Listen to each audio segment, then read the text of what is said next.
கன்னி ராசி அன்பர்களே வணக்கம். சூரிய பேச்சு சுக்கிர பேச்சினை நாம் இணைந்து பார்க்க போகிறோம். சூரிய பகவானும் சுக்கிர பகவானும் ஜனவரி 15ஆம் தேதி தனுசு ராசியிலிருந்து மகர ராசிக்கு செல்கிறார்கள். கன்னி ராசியினருக்கு சூரியன் 5ஆம் இடம் செல்கிறார். நன்மை பெருகும். சூரியன் தங்களுக்கு 12ஆம் இடமாகிய விரயஸ்தானத்திற்கு அவர் உரியவர். சுக்கிரன் 5ஆம் இடத்துக்கு செல்வதால் அதுவும் நன்மை. சுக்கிர பகவான் 2ஆம் இடத்திற்கும் 9ஆம் இடத்திற்கும் உரியவர்.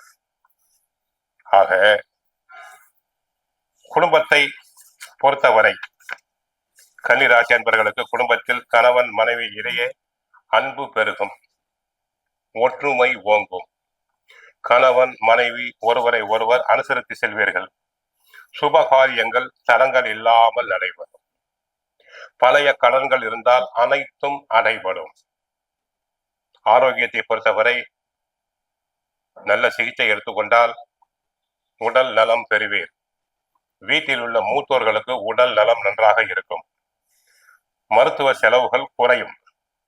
தொழில் வியாபாரத்தை பொறுத்தவரை சூரியன் சம்பந்தப்பட்ட தொழில்களை செய்வோர் ஆரஞ்சு சிவப்பு நிற பொருட்கள், மருத்துவ பொருட்கள், கோதுமை, அரிசி, மிளகாய், ஏலக்காய், பெருங்காயம் போன்றவற்றை விற்போருக்கு அபரிமிதமான லாபம் கிடைக்கும்.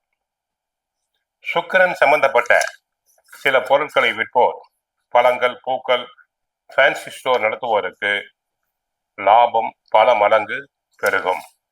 உத்தியோகத்தை பொறுத்தவரை உயர் அதிகாரிகளால் மனமாற பாராட்டப்படுவீர்கள்.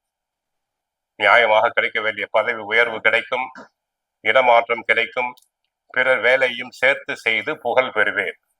அரசு துறை அன்பர்களுக்கு அரசு துறையில் நன்மைகள் கிடைக்கும், சம்பள உயர்வு கிடைக்கும்.